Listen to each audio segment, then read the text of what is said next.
should be like an elder brother, but should never act like a big brother. Big brother ante dada. Donald Trump big brother లాగా ఉండకూడదు. Elder brother, కుటుంబంలో పెద్దన్నలాగా ఒక మంచి భావనతో అందరినీ తీసుకునే విధంగా ఉండాలి. ఇది భారతదేశ యొక్క దృష్టికోణం పొరుగు దేశాలతో ఉండాలని దీనిని చెప్తుండేవారు. చైనా విషయంలో దీనిజీ చాలా స్పష్టత కలిగి ఉండేవారు. చైనా విషయంలో అనేక మంది జవహర్లాల్ నెహ్రూ గారిని హెచ్చరించారు. నెహ్రూ చాలా రొమాంటిక్ వ్యక్తి, ఒక కపోల కల్పనలో జీవిస్తుండేటువంటి వ్యక్తి. ఆయన చాలా మంది హెచ్చరించారు, నువ్వు తొందరపడుతున్నావు, నెహ్రూ విషయంలో చైనా విషయంలో పొరపాటు పడుతున్నావు అని. కానీ నెహ్రూ ఎవరి మాట వినేవారు కాదు. చివరికి చైనా భారతదేశం మీద 1962 ఆక్రమణ చేసి మన భూభాగాన్ని 40,000 చదరపు కిలోమీటర్లని ఆక్రమించి ఈ రోజు కూడా అతను కబ్జాలో పెట్టుకుని ఉన్నది. ఆ తర్వాత నెహ్రూ గారికి అర్థమైంది తను చేసేది తప్పే ఉంటున్నది. చైనాని అర్థం చేసుకోవడంలో నెహ్రూ గారు విఫలమయ్యారు. దీనిజీ స్పష్టంగా చెప్తుండేవారు. దీనిజీ చెప్పేవారు, భారతదేశం ఏ విధంగా అయితే ఒక ప్రాచీన సంస్కృతి కలిగిన దేశమో, చైనా కూడా కేవలం ఒక నేషన్ స్టేట్ కాదది, దానికి కూడా ఒక ప్రాచీనమైన హిస్టరీ ఉన్నది. ఆ హిస్టరీని అర్థం చేసుకోవాలా. ఆ హిస్టరీలో ఉండేటువంటి ఆక్రమణ యొక్క స్వభావాన్ని అర్థం చేసుకుని భారతదేశం తయారుగా ఉండాలని చెప్తుండేవారు. దీనిజీ చెప్పేవారు, చైనాతో వ్యవహారం చేయడం కేవలం దౌత్యపరమైన వ్యవహారం సరిపోదు, డిప్లొమాటిక్ రిలేషన్షిప్ సరిపోదు, దాంతో పాటుగా స్ట్రాంగ్ మిలిటరీ కూడా కావాలి, సైనిక పరంగా కూడా శక్తివంతమైన దేశంగా భారతదేశం ఉండాలి, చైనాతో వ్యవహారం చేయాలంటే అని చెప్పేవారు దీనిజీ. ఈ రోజున మోడీ గారి నాయకత్వంలో మీరు చూశారు, ఈ మధ్యన లద్దాఖ్ లో చైనా భారత భూభాగాన్ని ఆక్రమించి ప్రయత్నం చేస్తే 2020వ సంవత్సరంలో కేవలము దౌత్యపరమైనటువంటి మాట్లాడడంతో మనం సరిపెట్టుకోలే. సైనిక వ్యవస్థలని లద్దాఖ్ తీసుకువెళ్ళి చైనా సైన్యానికి ఎదురుగా మన సైన్యాన్ని నిలబెట్టి వాళ్ళు 50,000 మందిని తీసుకొస్తే మనం 50,000 మంది సైనికులు తీసుకెళ్లాము. వాళ్ళు 100 తుపాకులు తీసుకొస్తే మనం 100 తుపాకులు తీసుకెళ్లాము. వాళ్ళు 200 విమానాలు తీసుకొస్తే మనం 200 విమానాలు తీసుకెళ్లాము. వాళ్ళకి ముందు ధీటుగా నేల మీద దృఢంగా వాళ్ళకి వ్యతిరేకంగా మనం నిర్వహించాలి. ఛాలెంజ్ చేసిన కారణంగా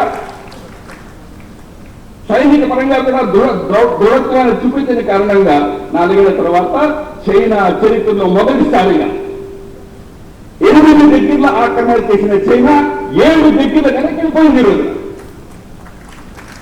మొదటిసారి జరిగింది ఈ విధంగా. కనుక దీనిజీ యొక్క మార్గదర్శనం ఏదైతే ఉన్నదో, చైనా యొక్క రాజకీయాలను అర్థం చేసుకోవాలి. చైనా ఒక నేషన్ స్టేట్ కాదు, రూల్ ఆఫ్ లా ఆదరించే దేశం కాదని, తనదైన ఒక పద్ధతిలో ఇతర దేశాలతో సంబంధాలు నడిపే దేశం అది అర్థం చేసుకుని సైనిక పరంగా దృఢంగా ఉండాలి. దాని అర్థం రోజు యుద్ధం చేయాలి కాదు, దౌత్య పరంగా కూడా సక్రియంగా ఉండాలి. కనుక ఈ రోజున మోడీ ప్రభుత్వ విధానం చైనా విషయంలో ఏంటంటే proactive diplomacy together with strong ground posturing. Proactive diplomacy, దౌత్య పరంగా ప్రొయాక్టివ్ గా ఉంటాము, కానీ భూమి మీద కూడా దృఢంగా నిలబడి ఉంటాము. ప్రతి ఇంటి భూమిని కాపాడడం కోసం సదా సర్వదా భారతీయ సైన్యాన్ని తయారుగా ఉంచుతామని చెప్పి ఫైనల్ గా ఇంకొక విషయం చెప్పి నేను ముగిస్తా.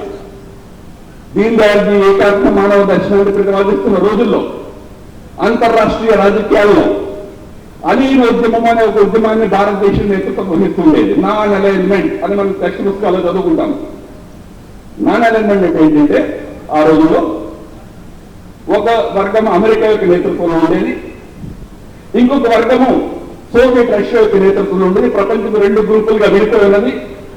భారతదేశంలో అంటే ఒక కొన్ని దేశాలు మేము ఈ గ్రూప్ లోను ఆ గ్రూప్ లోను ఉండము, కొద్దిగా వెనకాలకు వచ్చి నిద్రపోతూ ఉంటాము, దీన్ని అలోగ్యం ఉంటారు. Neither here not there group, అక్కడ ఎక్కడ ఉండకుండా వేరుగా ఉండే గ్రూప్ అని దీనిజీ చెప్పేవారు.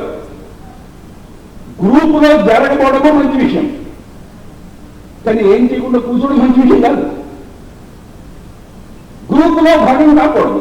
గ్రూప్ రాజకీయాలు, ప్రపంచపు గ్రూప్ రాజకీయాల లోపల భారతదేశం భాగం కాకూడదు, కానీ నిష్క్రియంగా అక్కడ ఉండకూడదు.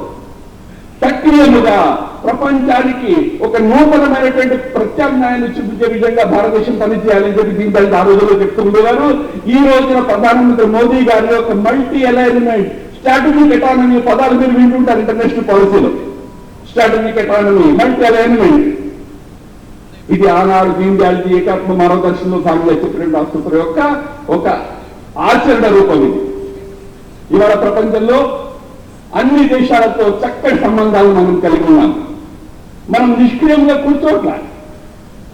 భారతదేశం యొక్క ఆలోచన ఏమిటి, ఫలానా ప్రపంచ సమస్య మీద అని అన్ని దేశాలు, అన్ని రెండు గ్రూపులు కూడా, అటువైపు వాళ్ళు ఇటువైపు వాళ్ళు కూడా ప్రధానమంత్రి మోదీ గారిని వచ్చి అడిగి అవసరమైతే స్పెషల్ గా 2 గంటల కోసం స్పెషల్ గా విమానం వేసుకుని దుబాయ్ నుంచి భారతదేశం వరకు వచ్చేస్తున్నట్టు పరిస్థితి ఇవాళ మనం చూస్తున్నాము.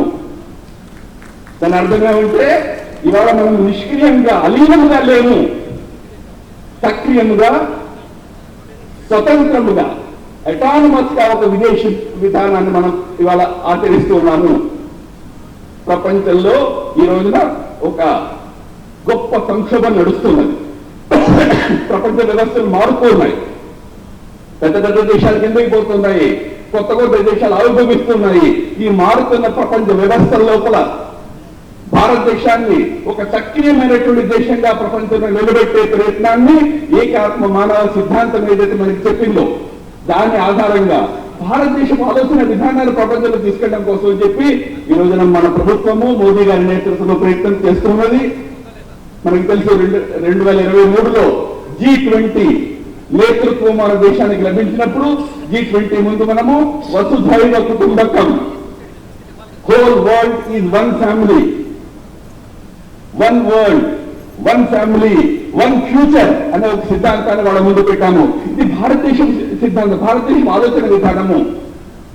ఆ విధంగా ప్రపంచానికి ఒక నూతన దిశనిచ్చే ప్రయత్నాన్ని మనం చేస్తున్నాము. అయితే ఇదంతా చేయడానికి మనకున్న ఆనందకరమైన సౌభాగ్యం ఏమంటే, అదృష్టం ఏమంటే, మనకి దీన్ దయాళ్ లాంటి గొప్ప పూర్వీకులు మన పార్టీకి ఉన్నారు. వారు మన పనిని మనకి చాలా సరళం చేసి పెట్టారు. ఒక మంచి సిద్ధాంత రూపంలో మనకి ఏ విధంగా భారతీయ జనతా పార్టీ, ఆ భారతీయ జనసంఘం, ఆ తర్వాత భారతీయ జనతా పార్టీ అధికారంలోకి వచ్చినట్టు ఏ విధంగా వ్యవహరించాలి, ఏ విధంగా ఆలోచించాలనే విషయంలో చాలా పాపం హోంవర్క్ చేసి పెట్టి వెళ్ళారు. దాని కారణంగా ఇలా ఒక విలక్షణమైనటువంటి ఆలోచన విధానంతో విలక్షణమైన దిశలో భారతదేశాన్ని ముందుకు తీసుకువెళ్తూ ఉన్నాము, వెళ్ళగలుగుతున్నాము. ఇందాక సెషన్ లో సంతోషి చెప్పినట్లుగా మన రాబోయే 20 సంవత్సరాల్లో మన ఒక లక్ష్యం ఏదైతే వికసిత భారత్ అనే లక్ష్యం ఉన్నదో, ఆ వికసిత భారత్ అనే లక్ష్యం యొక్క కల్పనని కూడా మనకి దీన్ దయాళ్ ఏకాత్మ మానవ దర్శనంలో ఇచ్చారు. ఒకటండి స్లోగన్ కాదు, హర్ హాత్ కో కామ్, హర్ ఖేత్ కో పానీ, అది మాత్రమే కాదు, ఒక సమగ్రమైనటువంటి కల్పన కూడా వారు ఇచ్చారు.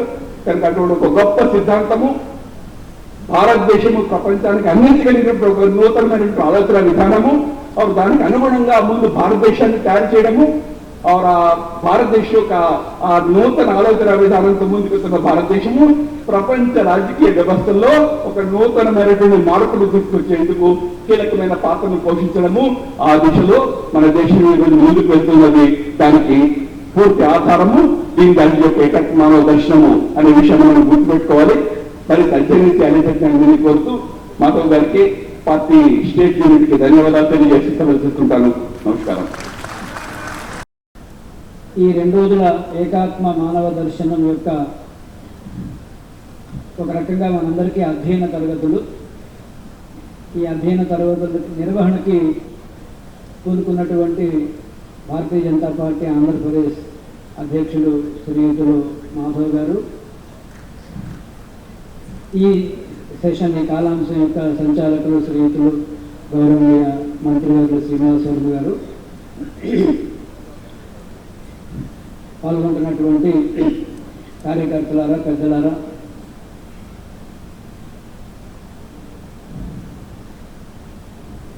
ఇందాక మనం మాట్లాడుతున్న సందర్భాల్లో ప్రారంభంలోనే సంతోష్ గారు, అంతకుముందు మాట్లాడిన వాళ్ళు, భారతదేశము ఒకప్పుడు విశ్వగురువుగానే ఉండింది. 17వ శతాబ్దం ప్రారంభం నాటికి కూడా భారతదేశం ప్రపంచంలో ఆర్థిక మహాశక్తిగా కూడా ఉండింది. అనాది కాలంగా ఒక గొప్ప ఆధ్యాత్మిక మహాశక్తిగా ప్రపంచంలో విశ్వగురువుగానే మన భారతదేశం ఉండింది. అయితే మరి ఆ సమయంలో ఏకాత్మ మానవతావాదం లేదు, లేకపోతే ఇలాంటి ఏకాత్మత మానవతా దర్శనం యొక్క అధ్యయన తరగతులు కూడా మరి అప్పుడు భాజపా మరి అదే పెట్టినట్టు నాకైతే తెలియదు. మరి మన అందరం ఏకాత్మ మానవ దర్శనం అనేది అప్పుడు లేదు. కానీ భారతదేశం విశ్వగురువుగా మాత్రం అప్పుడు ఉండింది. అంటే ఏ తత్వము జనమానసముల యొక్క ఆచరణగా ఉండిందో ఆ జనమానసము ప్రపంచాన్ని ఏలింది. అది మరలా మనం ఇవాళ సాధించడానికి దాని లోతుల్లోకి వెళ్ళి పెద్దలు వాటికి అనేక రూపాలు అనేక పేర్లు పెట్టారు. దీని చేయాలంటే దాన్ని ఆ తత్వాన్ని ఏ తత్వం అయితే ప్రపంచంలో విశ్వశాంతికి బాటలు వేసిందో, జగత్ కళ్యాణకారకంగా ఈ భూమండలంలో భారతదేశాన్ని నిలిపిందో ఆ తత్వాన్ని దీని చేసి వారు ఏకాత్మత మానవ దర్శనం పేరు పెట్టారు. ఇందాక సంతోషి కూడా చెప్పారు, మన సాంస్కృతిక భారతీయ దార్శనికతనే దీనదయాళుడి ఈ కాలానికి అనుగుణమైనటువంటి ఒక అన్వయాన్ని ఒక వ్యాఖ్యానాన్ని మనకు అందించారు. దీనదయాళుడి కూడా ఒక కొత్త ఫిలాసఫీ సరికొత్తది నేను కనుగొనిచ్చానని చెప్పలేదు. ఒకప్పుడు భారతదేశాన్ని ప్రపంచాన్ని ఏలినటువంటి ఒక ఉదాత్తమైన సిద్ధాంతానికి ఆధునిక భాష్యాన్ని ఇవాళ దీన్ని ఎలా అన్వయించి వివిధ జీవన రంగాలలో భారతదేశం ప్రగతి సాధించాలి ఒక దృష్టిని ఒక దర్శనాన్ని ఇచ్చారు. ఒకప్పుడు విశ్వగురువుగా ఉన్నవంటే అది సామాన్యమైన మనిషి ఆచరణలో ఉండింది. ఇవాళ అన్ని ప్రాపంచిక సమస్యలకి ఇది ఒక పరిష్కారాన్ని ఇవ్వగలిగినట్టు. ఇవాళ ప్రపంచం ఎదుర్కొంటున్న అన్ని సమస్యలకి, భారతదేశ సమస్యలకు కాదు, ఇవాళ ప్రపంచం ఎదుర్కొన్న అన్ని సమస్యలకి మనం ఇది ఒక పరిష్కారం ఇచ్చేటువంటి ఒక తత్వము, ఒక ఫిలాసఫీ ఇది. అయితే ఇది సామాన్యుడి ఆచరణ నుంచి వచ్చింది. భారతదేశంలో మన పూర్వ ఋషులు దర్శించారు, సామాన్య జనులు ఆచరించారు. ఆ ఆచరణ నుంచి చూసిన దాంట్లో వచ్చింది. ఇందాక ఉదాహరణ చెప్పారు సంతోషి, కర్ణాటకలో ఒక కుగ్రామంలో 137 ఏళ్లగా ఒక ఫిర్యాదు కూడా లేదండి. అంటే తగాదాలు లేవని కాదు, తగాదాలు ఒకవేళ వచ్చినా వాటిని పరిష్కరించుకునే ఒక దార్శనికత ప్రజలందరికీ ఏర్పడింది. నా రాజ్యం నైవ రాజేసి, రాజు దండించేవాడు దండింపబడేవాడు లేకుండా ప్రజలు సుఖంగా జీవించారు.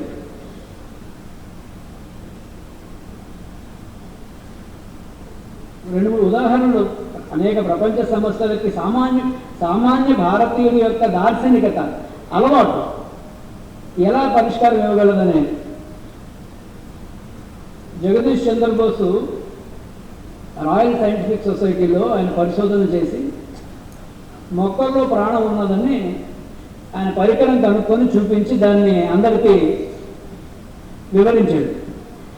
ప్రపంచం ఆశ్చర్యపోయింది, అద్భుతం, మహా అద్భుతం కనుగొన్నాను అని చెప్పింది.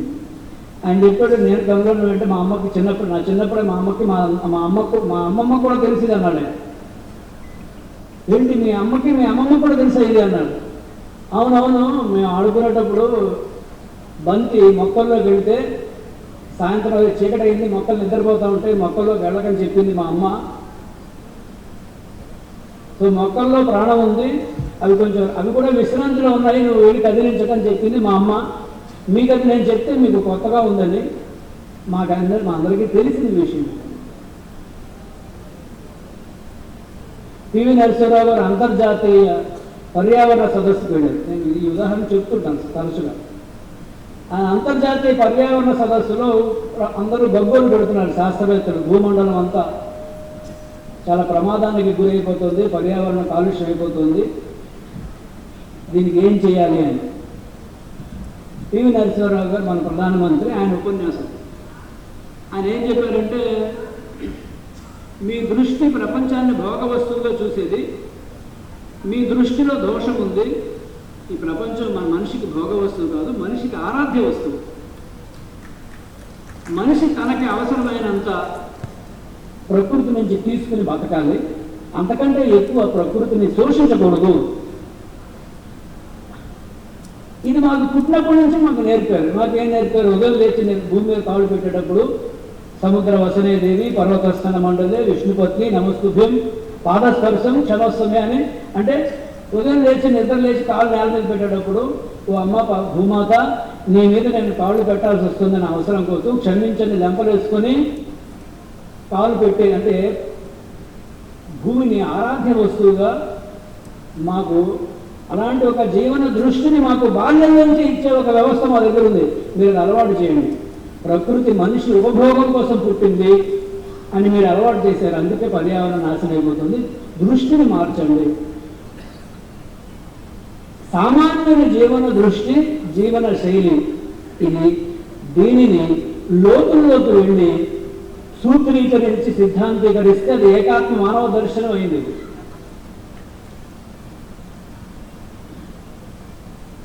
సాధారణంగా ఏకాత్మ మానవ దర్శనం గురించి ఆ టెర్మినాలజీ చెప్పారనుకోండి, ఏదో చాలా అర్థమయ్యే సబ్జెక్ట్ కాదని అనిపిస్తూ ఉంటుంది అందరికీ. ఇది చాలా కఠినమైన పదజాలంతో వ్యష్టి, సృష్టి, సమిష్టి, పరమేష్టి, చితి, విరాట్, ఈ పదాలు విని ఇది అసలు ఇది మనకి సంబంధించింది కాదు, ఇది అసలు మనకి ఇది అర్థమైతే మన కార్యకర్తమే కాదు, ఇది మహాత్ములు చాలా అర్థమవుతుంది అనుకుంటారు. కాదు, ఇది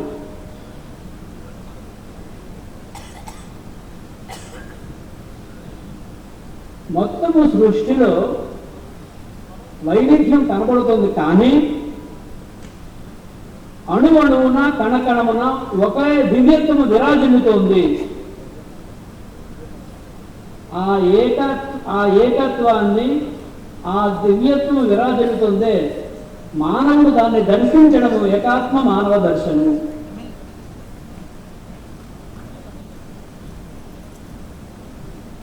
ఏకాత్మ మానవ దర్శనం అంటే అంతే సింపుల్. అది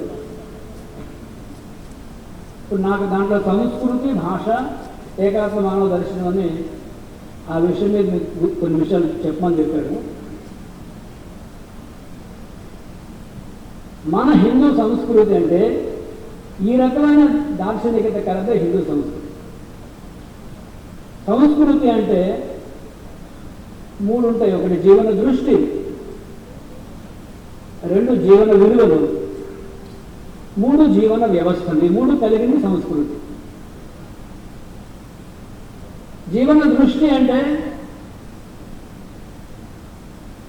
మన వరుణ్ వ్యూ అంటారు కదా, ఒక సామాన్యుడి వరుణ్ ప్రపంచాన్ని చూసే దృష్టి, జీవితాన్ని చూసే దృష్టి, తన చుట్టూ ఉన్నదాన్ని చూసే దృష్టి ఉండే.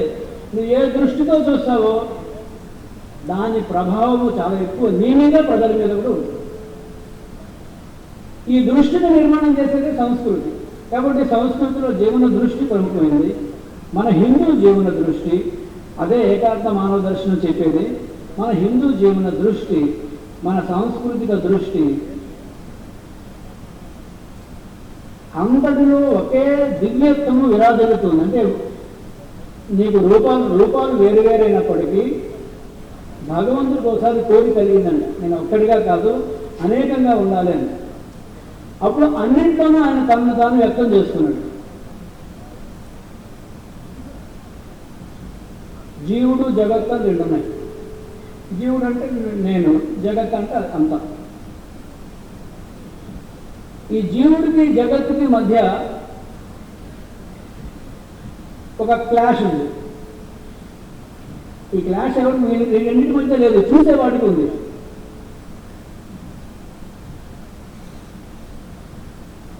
అంటే ప్రపంచంలో ఇందాక చెప్పిన రెండు ఫిలాసఫీస్ ఉన్నాయండి. ఒకటి క్యాపిటలిస్ట్, ఇంకోటి కమ్యూనిస్ట్. ఒకళ్ళేమో ఈ జగత్తంతా జీవుడి కోసమే ఉందంటాడు, అంటే ఈ మొత్తం అంతా నా సుఖం కోసమే ఉందని. ఈ దృష్టి ఉన్నప్పుడు ఏమవుతుందంటే నేను నా సుఖం కోసం మొత్తాన్ని ఎక్స్ప్లాయిట్ చేయడం నేర్చుకుంటాను. ఇది క్యాపిటలిస్టిక్ అవుట్లుక్. మీరందరూ నా సుఖం కోసం, సమాజము నా సుఖం కోసం ఉంది అని నేను భావించినప్పుడు అందరినీ నేను ఎక్స్ప్లాయిట్ చేస్తాను, శోషణకు గురి చేస్తాను. రెండవది రివర్స్ ఉంది. జగత్తు కోసమే నేను బతకాలి. దీంట్లో ఏం ప్రమాదం ఉందంటే అసలు నాకు స్వేచ్ఛ ఉండదు. మీ అందరి కోసం నేను బతకాలి, నాకంటూ ఏమి ఇష్టం లేదు, అయిష్టము ఏమీ లేదు. కాబట్టి సమాజం యొక్క శాసనం ఉంటుంది, ఆ శాసనంలో నేను బతకాలి. అదొక శిలాశాసనం అన్నమాట. నాకు స్వేచ్ఛ లేదు, అపరిమితమైన నియంతృత్వ పోకడలకు పోయింది. అది రెండో ఫిలాసఫీ, కమ్యూనిస్ట్ ఐడియాలజీ. కానీ మూడవది జీవుడు జగత్తు రెండు వేరు కావు, ఒకే దివ్యత్వము రెండింటిలోనూ విరాజిల్లుతోంది. ఇది మన దార్శనికం. ఇది ఏకాత్మ మానవ దర్శనం.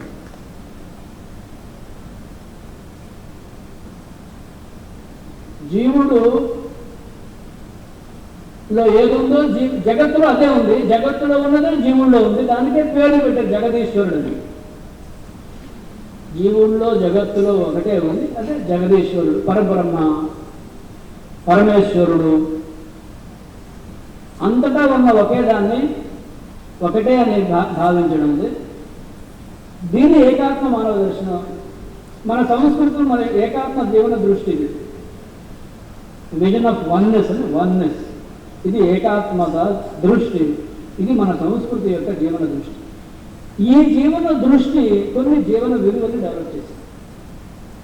అందరిలో భగవదంశం ఉంది అనే దృష్టి ఏర్పడిన మరుక్షణము నేను రాయిని చూసే విధానం, నేను మనిషిని చూసే విధానం, నేను పెద్దవాళ్ళని చూసే విధానం, చిన్నవాళ్ళని చూసే విధానం, పక్షులను చూసే విధానం, పశువులను చూసే విధానం, అన్నింటిలోనూ నా ప్రవర్తనలో మార్పు వచ్చింది. అంటే నా వాల్యూస్లో చేంజ్. అందరిలో దైవాంశం చూసిన ఒక మనిషి ప్రవర్తించే పద్ధతులలో వ్యత్యాసం. ఇవి విలువలు తేడా.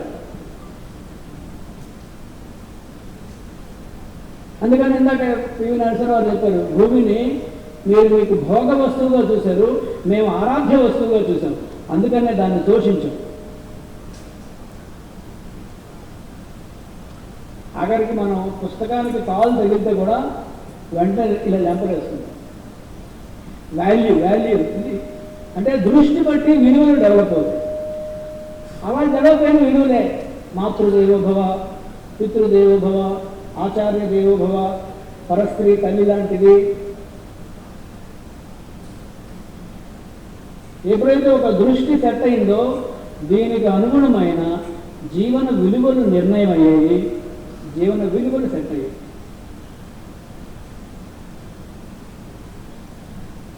అందుకనే దృష్టిలో దోషమే వివిధ ప్రపంచ సమస్యలకి కారణం.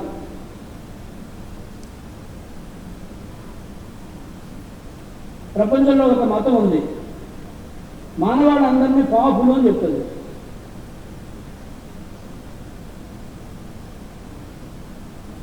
మన మానవాళ్ళందరినీ దివ్యాత్మ స్వరూపులు అని చెప్తుంది. దృష్టిలో తేడా.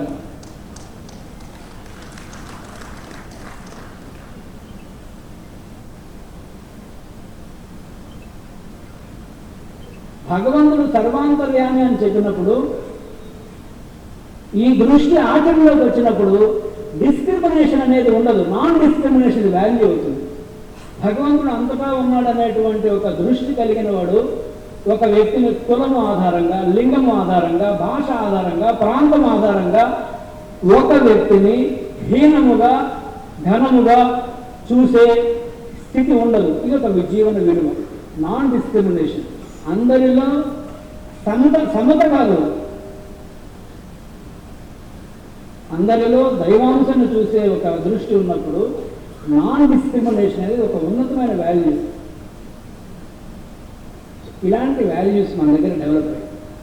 ఇలా చెప్పాను కదా, మాతృదేవోభవ, పితృదేవోభవ, ఆచార్య దేవోభవ, సర్వే భవంతు సుఖినః, సర్వే సంతు నిరామయాః. ఈ దృష్టి మన దగ్గర ఎందుకు డెవలప్ అయింది? అందరిలో భగవదంశం ఉంది. ఎవరికి కష్టం కలగకుండా ఉండుగాక. నాలో ఉన్నదే నీలోనూ ఉంది. నీ కష్టము నా కష్టము.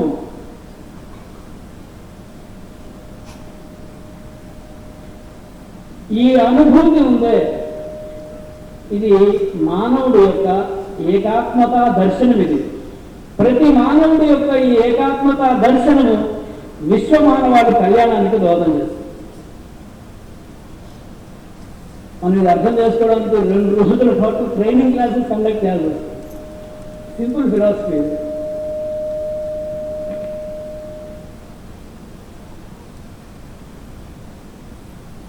కాబట్టి ఇవన్నీ వీటన్నింటిలో ఒకటే ఉన్నప్పుడు దీన్ని సమాజానికి అప్లై చేశారు. వ్యక్తి, కుటుంబం ఉంది, సమాజం ఉంది, సృష్టి, పరమేశ్వరం.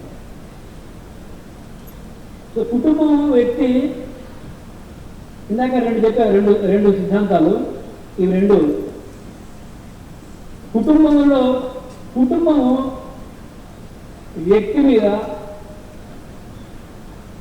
ఏమంటారు, ఒక రకంగా నిరంకుశత్వం విధించిందని చెప్తారు. పాశ్చాత్య దేశాల్లో కుటుంబము వ్యక్తి స్వేచ్ఛని హరిస్తుందని భావిస్తుంది. అంటే వ్యక్తికి కుటుంబాన్ని, అంటే వ్యక్తి యొక్క సుఖము, కుటుంబం యొక్క సుఖము పరస్పరము భిన్నమైనది అనేటువంటి ప్రతిపాదన వాళ్ళ దగ్గర ఉంది. మన దగ్గర అలా లేదు. వ్యక్తి సుఖము కుటుంబ సుఖములోనే ఉంది, కుటుంబం యొక్క సౌఖ్యము వ్యక్తికి సుఖం ఇవ్వడంలోనే ఉంది. ఇవి రెండు భిన్న ప్రయోజనాలు కలిగిన సముదాయాలు కాదు. ఇవి రెండు కూడా ఒకదాని యొక్క ఎక్స్టెన్షన్ మరొకటి. కుటుంబం యొక్క సుఖము సమాజ సుఖంలో ఉంది. సమాజం కష్టాల్లో ఉన్నప్పుడు కుటుంబము సుఖముగా ఉండజాలదు. కుటుంబము కష్టాల్లో ఉన్నప్పుడు సమాజం కష్టం అనివార్యం. కుటుంబానికి సమాజానికి ఈ రకమైన ఒక సంబంధం ఉంది. ఇది ఏకాత్మ మానవ దర్శనానికి సంబంధించిన ఒక ముఖ్యమైన ఫిలాసఫీ. కాబట్టి వ్యక్తికి, కుటుంబానికి, సమాజానికి, సృష్టికి ఉండే సంబంధం ఎలాంటిదంటే ఒకటే కాన్సంట్రిక్గా ఆ బొమ్మ. కాన్సంట్రిక్ సర్కిల్స్ కాదు, స్పైరల్ అన్నమాట. అంటే వ్యక్తి నుంచి, కుటుంబం నుంచి, సమాజం నుంచి సృష్టి ఒకటే. అంటే దీని కనెక్షన్ వివేకానంద స్వామి ఏం చెప్తారంటే, ఈ భూమి మీద ఏ ఒక్క క్రిమి కీటకం కూడా తనతో పాటు ఈ ప్రపంచాన్ని కదిలించకుండా కదలలేదని చెప్పాడు. ఇది ఈ దర్శనం వస్తే ఏకాత్మ మానవ దర్శనం అని ఈ అనుభూతి కలిగింది. అడవికి పులి కావాలి. పులులు అనేవి లేకపోతే అడవి నష్టపోతుంది. పులుల సంఖ్య తగ్గే కొద్దీ అడవి సమాప్తి అయిపోయే స్థితి వెళ్తూ ఉంటుంది. అలాగే అడవికి పులి కావాలి, పులికి కూడా అడవి కావాలి. అడవి లేకపోతే పులుల మనుగడ కూడా కష్టం. పులి, అడవి రెండు ఒకదాని మీద ఒకటి ఆధారపడి ఉన్నాయి.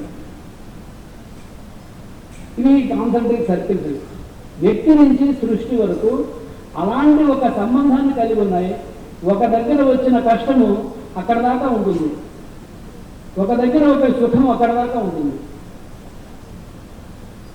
కాబట్టి నువ్వు ఒకరిని కష్టపడితే ఈ కష్టము తప్పనిసరిగా అది భూమండలం మొత్తానికి కష్టమే అవుతుంది. ఇది ఏకాత్మక అనుభూతి దర్శనం. అందుకనే సర్వే సంతు నిరామయ, అందరూ ఆరోగ్యంగా ఉండాలి. కాబట్టి మన ప్రార్థన, ఈ వైశ్విక ప్రార్థన ఉద్దేశం ఏంటి? ఈ దృష్టి బట్టి వచ్చిన జీవన వెలుగు. సో వ్యక్తి బాగుండాలి, బాగున్నప్పుడే కుటుంబం బాగుంటుంది, బాగున్నప్పుడే సమాజం బాగుంటుంది, బాగున్నప్పుడే ప్రకృతి, పరమేష్టి బాగుంటుంది.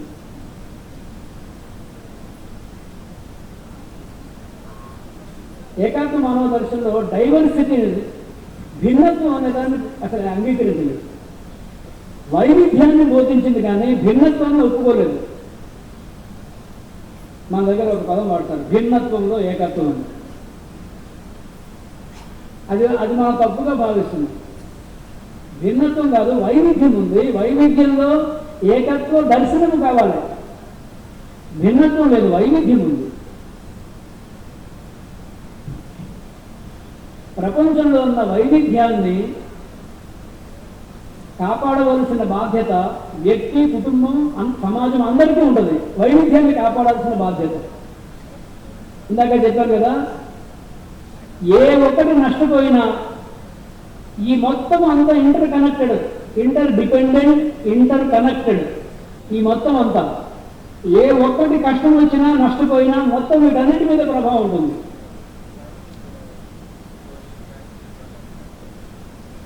కాబట్టి దేనికి కష్టం వచ్చినా మొత్తం ప్రభావం ఉంటుంది. కాబట్టి మనం దీన్ని ఈ ఒక్కటే వివిధ రూపాలుగా దర్శనమిస్తుంది. అన్నింట్లో ఉన్న ఒక్కదాన్ని మనం అర్థం చేసుకోవాలి. కాబట్టి వైవిధ్యం ఉంది, ఏకమైన వైవిధ్యంగా కనబడుతుంది. వైవిధ్యంలో ఉండే ఏకాత్మతని దర్శించాల్సిన అవసరం ఉంది. అది ఉన్నప్పుడు, ఆ దర్శనం జరిగినప్పుడే వైవిధ్యాన్ని కాపాడే బాధ్యత అర్థమవుతుంది. ఇవాళ ప్రపంచంలో పెద్ద సంఘర్షణ ఉంది. ఇవాళ ప్రపంచంలో పెద్ద గొడవ ఏంటి? వైవిధ్యాన్ని నష్టపరిచే ధోరణి ఇవాళ ప్రపంచంలో చాలా కనబడుతుంది. ఎందుకంటే వైవిధ్యాన్ని నష్టపరుచుకున్నామంటే నువ్వు నష్టపరిచేది నీ బాగునే అనే అనుభూతి లేక. కాబట్టి ఇవాళ ప్రపంచంలో వైవిధ్యాన్ని నష్టం చేసి మనిషి ప్రకృతిని నష్టం చేస్తున్నాడు, బయోడైవర్సిటీని నష్టం చేస్తున్నాడు. ప్రపంచంలో ఒక సంస్కృతి మరొక సంస్కృతిని, ఒక భాష మరొక భాషని నష్టం చేసే ధోరణి కూడా ఇవాళ ప్రపంచంలో ఉంది. ఇవాళ యునెస్కో యొక్క సర్వే ప్రకారం 7,000 పైచిలుకు భాషలు ఉన్నాయి. అందులో దాదాపుగా ఒక 40% భాషలు ప్రమాదంలో పడి ఉన్నాయి. 7,000 పైచిలుకు భాషల్లో 40% భాషలు ప్రమాదపు అంచులు ఉన్నాయని యునెస్కో నివేదికలో చెప్తున్నారు. అంటే భాషలు అంతరించిపోయే దిశలో ప్రయాణం చేస్తున్నాయి. ఈ మధ్య సోషల్ మీడియాలో ఒక ఆయన ఎవరో మాట్లాడుతున్నారు, ఈ ఫ్రెంచ్ భాష ప్రభుత్వం బలవంతంగా అందరూ నేర్చుకోవాల్సిందే, ఇంకొక భాష నేర్చుకోవాల్సిన అవసరం లేదని గవర్నమెంట్ పాలసీ తీసుకున్న కారణంగా యూరోప్లో ఒక ప్రదేశంలో ఒక భాష అంతరించిపోతుంది అని ఆ భాషకు చెందినని చెప్తున్నాడు. మా తాతగారు ఉన్నప్పుడు 10 లక్షల మంది ఈ భాష మాట్లాడేవాళ్ళు, ఇవాళ 1,00,000 మందికి వచ్చారు. మా పిల్లలు వచ్చేసరికి ఈ భాష ఉండదు, మా మనవల నాటికి ఈ భాష ఉండదు. కారణం గవర్నమెంట్స్ పాలసీ రిగార్డింగ్ ఫ్రెంచ్ తప్పితే ఇంకో భాష నేర్చుకోవద్దు, భాష స్కూళ్ళలో చెప్పొద్దు. అంటే కాబట్టి ఇక్కడ భాష ఒకటే పోవట్లేదు. భాషను మనం చూసే దృష్టి ఏంటంటే భాష అనేది కేవలము మన భావ వినిమయం కోసం తయారైంది కాదు.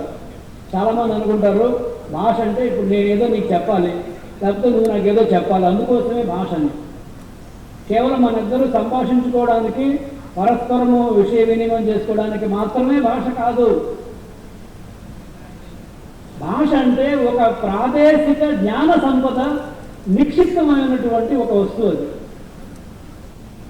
అంటే ఒక నిర్దిష్టమైన ఒక ప్రదేశంలో యుగ యుగాలుగా వాళ్ళు గడించిన జ్ఞానాన్ని వాళ్ళు వాళ్ళ భాషలో నిక్షిప్తం చేస్తుంటారు. ఉదాహరణకి భారతదేశంలో సంస్కృతం ఉంది, ఇంగ్లీష్ ఉంది. ఇంగ్లీష్ సంస్కృతం ఎప్పటికీ ఒకటి కాదు.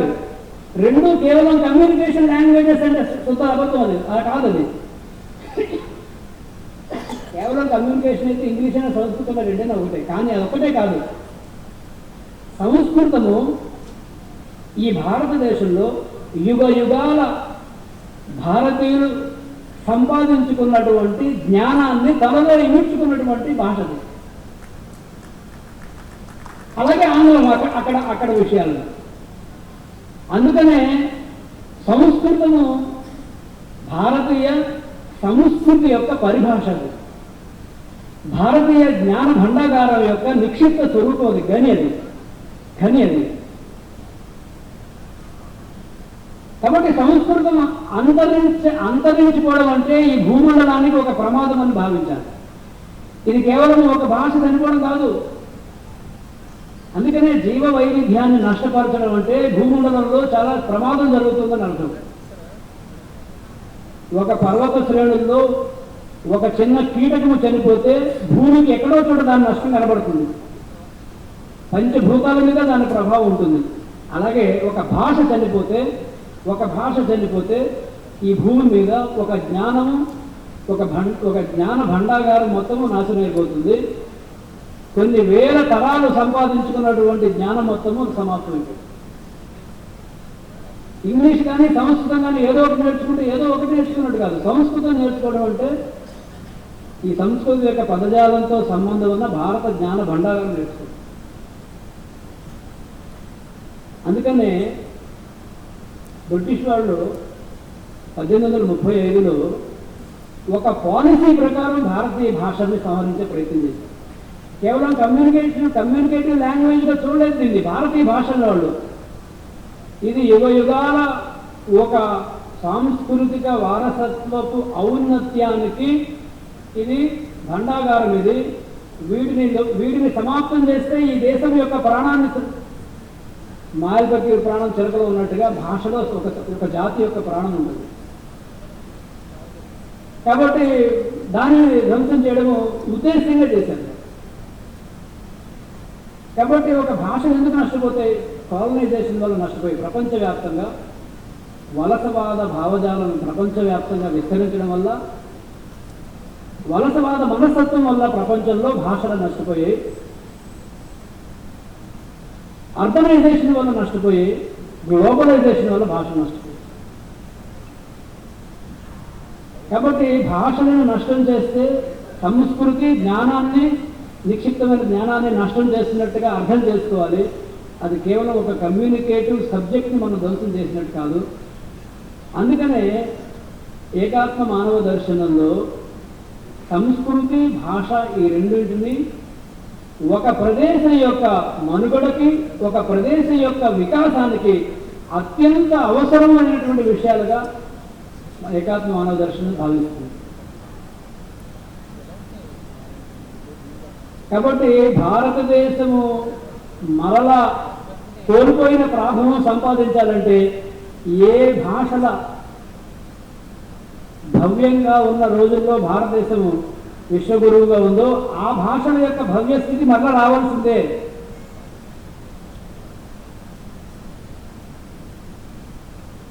కాబట్టి 1835లో మెకాలే విద్యా విధానము ఒక పద్ధతి ప్రకారము భారతీయ భాషలను ధ్వంసం చేసే ప్రయత్నం విజయవంతంగా చేసింది. కాబట్టి ఇవాళ మన ఏకాత్మ మానవ దర్శనాన్ని కూడా ఆంగ్లంలో అర్థం చేసుకోవడం కంటే సంస్కృతంలో బాగా అర్థమవుతుంది. ఎందుకంటే సంస్కృతంలో నీకు పతివ్రత అంటే అర్థమవుతుంది, సర్వే భవంతు సుఖినః సర్వే సంతు నిరామే అర్థమవుతుంది, వసుధైవ కుటుంబకం అర్థమవుతుంది, ధర్మము అనే కాన్సెప్ట్ సంస్కృతంలో అర్థమవుతుంది, ఇంగ్లీష్లో అర్థం కాదు. కాబట్టి ఇందాక చెప్పారు, ప్రపంచంలో అనేక దేశాలు అనేక పనుల కోసం పుట్టేయండి. భారతదేశం ఒక పని కోసం పుట్టింది. భారతీయ భాషల్లోంచే ఆ పని అందుతుంది ప్రపంచానికి. కానీ యూరోపియన్ భాషల్లోంచి భారతదేశం తన విజ్ఞానాన్ని ప్రకటించడం సాధ్యం కాదు. కాబట్టి స్వాతంత్రం వచ్చిన తర్వాత మన లాంగ్వేజ్ పాలసీ ఎలా ఉండాలనే విషయాల మీద కూడా ఏకాత్మ మానవ దర్శనం మాట్లాడింది.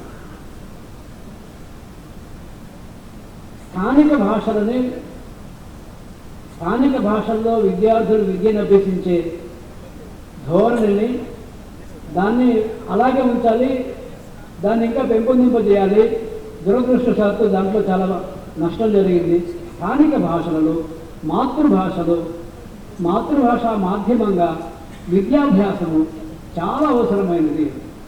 8వ తరగతి తర్వాత పై స్థాయిలో ప్రపంచంలో ఏ భాష నేర్చుకున్నా ప్రమాదం లేదు. కానీ 8వ తరగతి లోపు వరకు విద్యాభ్యాసం మాతృభాషలో నేర్చుకునే దానివల్ల, భారతీయ భాషలో నేర్చుకునే దానివల్ల వ్యక్తి భారతీయుడుగా శక్తివంతం అవుతాడు. తద్వారా భారతదేశము శక్తివంతం అవుతుంది. భారతీయ భాషలలో ప్రాథమిక విద్యాభ్యాసము శక్తివంతమైన భారతదేశానికి ఒక తప్పనిసరి విషయము అని ఏకాత్మ మానవ దర్శనం ప్రతిపాదిస్తుంది. కాబట్టి వాళ్ళ న్యూ ఎడ్యుకేషన్ పాలసీలో కూడా ఏకాత్మ మానవ దర్శనం వెలుగులో 8వ తరగతి వరకు మాతృభాషా మాధ్యమంగా విద్యాబోధన ఉండడము అవసరము అని న్యూ ఎడ్యుకేషన్ పాలసీలో కూడా ప్రతిపాదించడం జరిగింది. అయితే ఈ భాషని సంరక్షించే పని అంటే ఇది ఎవరిది అని ఒక పెద్ద సమస్య. పెద్ద ఏకాత్మ మానవతా దర్శనము పాలసీ మేకర్స్కి కూడా ఒక డైరెక్షన్ ఇస్తుంది. పాలసీ మేకింగ్ ఏ విధానాల ప్రాతిపదికగా చేయాలని.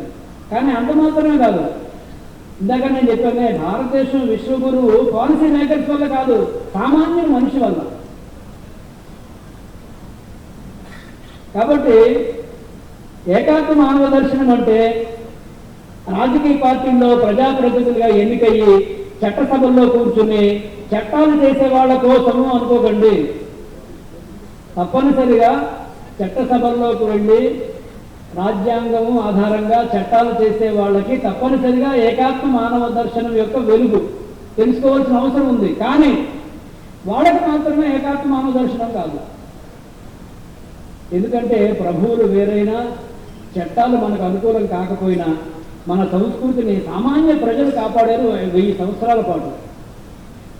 ఔరంగజేబు పరిపాలించాడు, అలాంటి క్రూరులు చాలామంది పరిపాలించారు, అనేక శతాబ్దాలు పరిపాలించారు. మన భారతదేశం యొక్క ఇందాక ఉదయం కూడా విన్నాం, ఒక చైనా ఒక భారతదేశం తప్పితే అనేక ప్రపంచ నాగరికతలు అంతరించిపోయాయి. గ్రీక్ నాగరికత, ఈజిప్షియన్ నాగరికత, మెసపటోనియా నాగరికత అవన్నీ అంతరించిపోయాయి.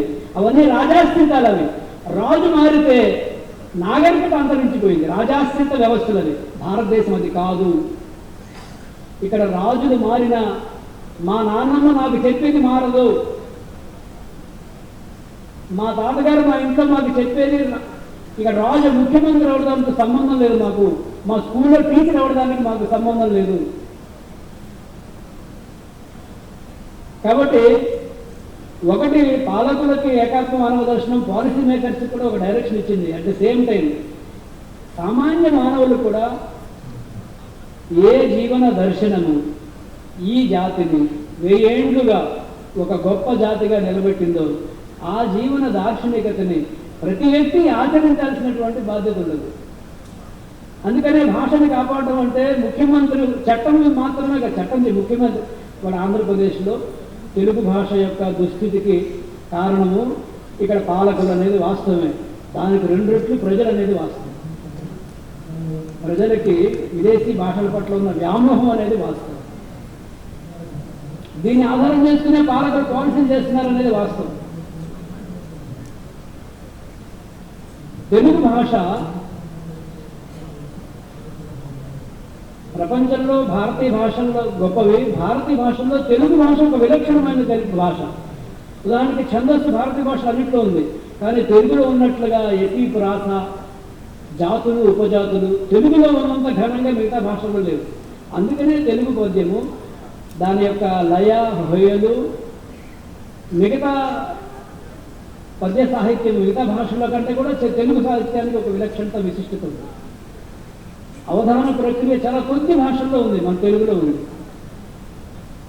కాబట్టి తెలుగుని కాపాడడం అంటే ఒక అద్భుతమైనటువంటి ప్రాపంచిక నైపుణ్యాన్ని, శక్తి సామర్థ్యాలని పరిరక్షించడం. అది ఇవాళ మన తరం అంతా గడిచిన 4-5 తరాలు విస్మరించేసింది. అది ఇవాళ 2 ప్రభుత్వాలు మారినా తెలుగు భాష పట్ల విధానాలు అయితే మేము మారలే. కాబట్టి ప్రజలలో, పాలకుల యొక్క విధానాలలో కూడా మార్పు రావాల్సిన అవసరం ఉంది. కాబట్టి మనం పాలసీ మేకింగ్ చేసినప్పుడు ఇవాళ తెలుగు భాష యొక్క దుస్థితికి కారణమైన లోతుల్లోకి వెళ్ళాలి, పాలసీ మేకింగ్లో ఆలోచించాలి. అంత మాత్రమే కాదు, మన ఇండ్లలో, మన సమాజంలో తెలుగు భాషని మనము ఇందాక అనుకునే స్వదేశీ అనే పాలసీ, దాంట్లో భాగంగా తెలుగు భాషని అలవర్చడంలో సమాజం బాధ్యత తీసుకోవాలి. ప్రతి వ్యక్తి, కుటుంబము, సమాజము బాధ్యత తీసుకోవాలి. దాంతోపాటుగా పాలకుల యొక్క డైరెక్షన్ కూడా చాలా అవసరం. ఇక్కడ 1965లో జరిగినటువంటి ఏకాత్మ మానవ దర్శనం సంబంధించిన ఆ సదస్సులో లాంగ్వేజ్ పాలసీ ఎలా ఉండాలనే కూడా ఒక చర్చ జరిగింది, తీర్మానం వచ్చింది. అందులో భారతదేశానికి అనుసంధాన భాష ఒకటి కావాలి, హిందీ తప్పనిసరిగా అందరూ నేర్చుకోవాల్సిన అవసరం ఉంది. దాంతోపాటుగా హిందీ కావాలి కాబట్టి, ప్రపంచంలో అనుసంధానానికి ఇంగ్లీష్ కావాలి కాబట్టి తెలుగు లేకపోయినా పర్వాలేదు అనే విధానం మంచిది కాదు అని 1965లో జరిగినటువంటి ఇక్కడ జరిగినటువంటి సదస్సు అభిప్రాయపడింది, తీర్మానం కూడా చేసింది. కాబట్టి ఈ వెలుగులో సమాజం ప్రయాణం చేయాల్సిన అవసరం ఉంది. ఈ వెలుగులో పాలసీ మేకింగ్, విధానపరమైనటువంటి నిర్ణయాలు భవిష్యత్తులో జరగాల్సిన అవసరం ఉంది. న్యూ ఎడ్యుకేషన్ పాలసీ కేంద్ర ప్రభుత్వము ఆ రకమైన డైరెక్షన్ తీసుకున్నప్పటికీ రాష్ట్ర ప్రభుత్వం యొక్క చొరవ దీంట్లో చాలా అవసరం ఉంటుంది. కాబట్టి రాష్ట్ర ప్రభుత్వం కూడా ఈ దిశలో అడుగులు వేయాల్సిన అవసరం ఉంది. రాష్ట్ర ప్రభుత్వం అడుగులు వేయడం అంటే ప్రజలందరూ ఆ దిశలో అడుగులు వేయాల్సిన అవసరం ఉందిగా మనం భావించాల్సిన అవసరం ఉంది. కాబట్టి ఏకాత్మ మానవ దర్శనము సంస్కృతి భాష యొక్క వెలుగులో అనే విషయం మీద మాకు అనిపించినటువంటి 4-5 విషయాలని మీ ముందు వచ్చే ప్రయత్నం చేశాను. సెలవు.